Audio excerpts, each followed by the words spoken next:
Hello? Yeah. Hello? Yes. What do you mean, yes? Who is this? It's first-time caller. Very nervous. Is that Ian? No, I'm afraid it's not Ian. We're both talking. Is it Eloise? Yes. Hello, Eloise. Hello. You don't sound like your picture. You sound slightly more feminine, you know. I got a sore throat. You've got a sore throat? Yes. Yeah. What, you want to keep yourself more wrapped up, Eloise? Yes. It's cold. So why have you called up then? Oh, I was just phoning up, wondering what sort of thing you've been talking about tonight, Eloise. It's been a bit of a dull show today, actually. Has it? Yeah. You know, Ian's losing the plot, you know. It's not as good as he used to be. No, it's not as that good anyway, but he's getting worse. It's not as good, really, is it? Nah. What could we do to make it better, sort of thing? I don't know, maybe we can bring in some guests or something. Bring in some guests? Yeah. And I mean, top, high-profile guests. High-profile? Like James Corden. James Corden, or someone off of Top Gear, maybe. Yeah, or Richard Keys. Andy Gray. Yeah, maybe they can apologise about their comments. I don't suppose you'd be safe, Eloise, would you, with those two? No. Just one hint of that lovely, mellifluous lady's voice of yours. I bet they'd be chomping at it. They'd probably try to smash it. Yeah, they would definitely try to smash me. Well, they would. I've seen pictures of you. You're smashable. You're smashing. I see. Thank you. Yeah, Is there anything else? That big old ass of yours. You're quite presentable, you know.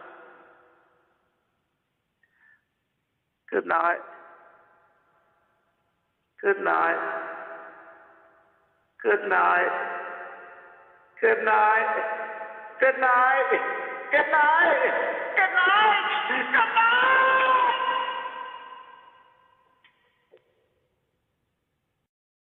Hello there. You're through to Trevor Locke. He's a comedian. Hi, guys. It's nice us comics all chatting together. It's like the green room at the Comedy Store, isn't it, guys?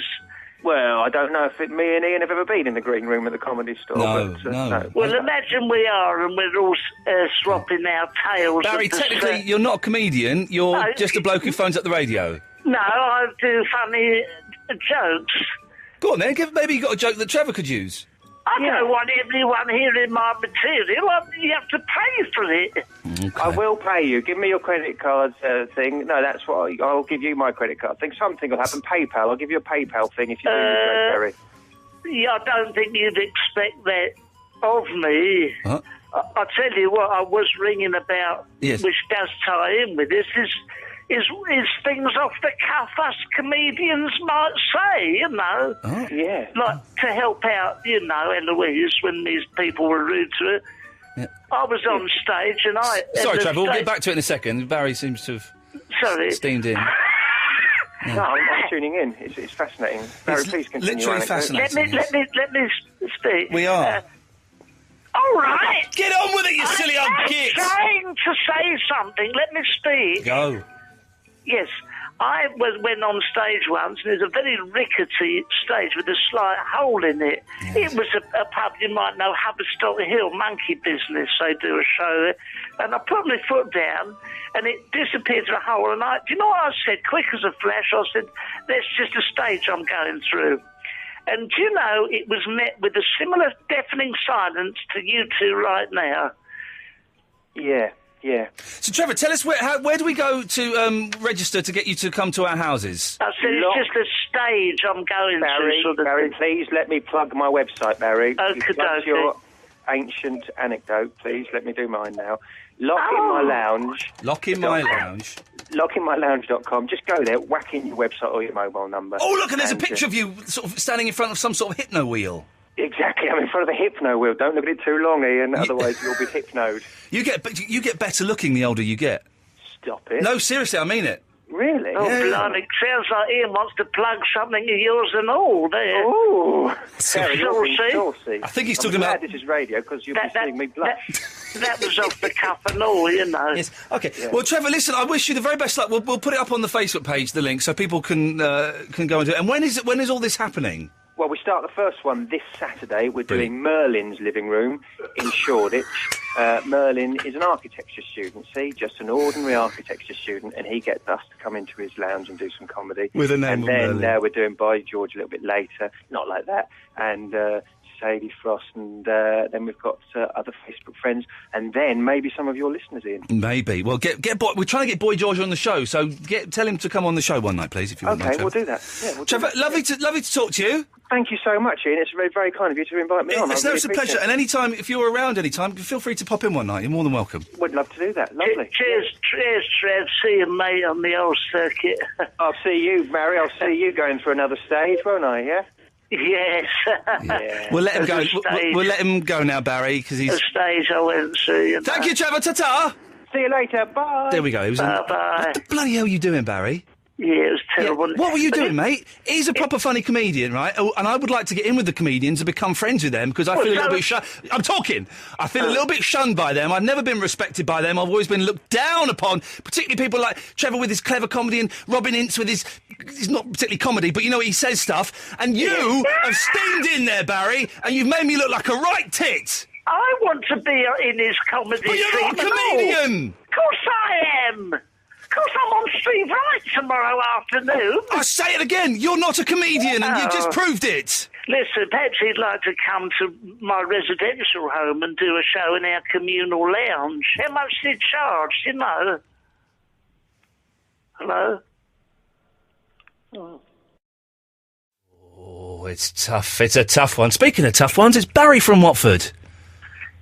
Believe you had a tough one tonight, Barry. I would like to go to Stormont and have power sharing.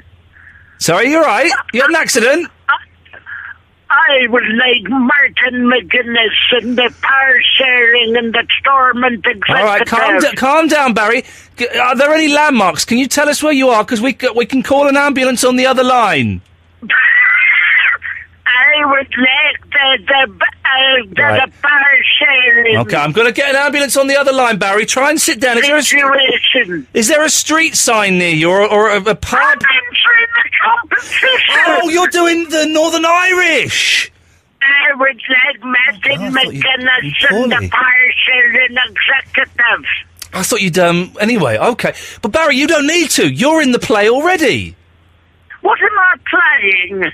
Well, you're playing a doddery old git who's very, very close to death from just north of London. Oh, it's a stretch. I'll see what I can... Yes, I'm speaking now. Your part isn't integral, but it does pad the play out for a couple of minutes. So, in that respect, quite useful. Well, I'm supposed to stay up for 11:30 to do that. Yes, please. Well, what's in it for me? I let you come on the radio a bit more. A bit more? Well, basically, if you don't do it, I will ban you, and I will make a fake email address like barry.watford@gmail.com, and I'll send emails to steve.wright@bbc.co.uk that are racially offensive, and he'll think it's you, and you'll get the sack. Right, you, never mind keys and great, you've been ageist. You've been ageist. So what? I'm disgusted. So what? What are you going to do? I'm going to send you an email with a rude word on it. It'll get filtered out, I won't see it. Unless you put a gap between each of the letters, then I will see it. I'll put it in the so I know where you live. You don't? I've moved. Yeah. No, I don't know where you live, but I'll find out. How? I will speak to Eloise. She doesn't know where I live. I've got the ear of Eloise. It's under the floorboard. Good old Ian Morris joke, yes. Okay. Oh. So, yes, yes. Anyway, Barry. A man, Simon from Swansea, come all the way to see me doing a gig tonight. Oh, he wanted to come into the studio tonight, and I said no. Okay. He come all the way from Swansea, and Cougar Pammy was there. Wow. She's got a right pair on her. Wow, she's an Aussie girl. Oh, she was sat on the front row with them legs. Bet she was. Had the legs, did she? Wow. Oh, I was looking straight into the new year. Lovely. Her legs. Her legs. What a lovely couple. Whoa. So nice to see them together. Whoa. Now. No, because Andy Gray got the sack. Well, let me tell you something. Please do. Hello? Hello? It's all... Yes. Okay, go on, it's your all turn. Very well. Yes. I'm not going to defend sexism, right? No. I won't defend it. No, but... Maxie Rodriguez was offside. It's all very well saying she done on the offside rule. Not from the initial pass, but from when he shot a goal, one was offside. Why can't you dozy cow? Hello? So get me banned. So you'll be in the play on Thursday, then? Yes, all right. Thank you, Barry. Night, listeners. Night.